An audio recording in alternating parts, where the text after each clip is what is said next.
Sa wakas guys, natapos din kami kumain. Ha? Bag. Ano yan? Crispy noodles.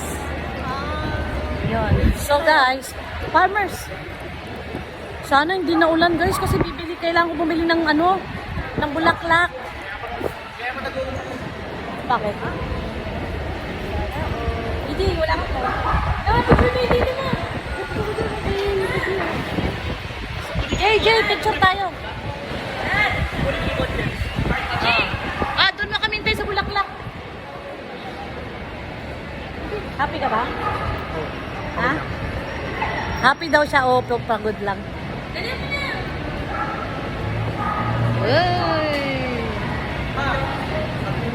Ito yung nagdala sa akin ng influence ng music. Kagpogi na bata. Guwapo. Hi vlog. Hi to my vlog. Hi vlog. JJ, dito ka sa kabila. Picture muna kami dito guys kasi uwi na kami. Bye!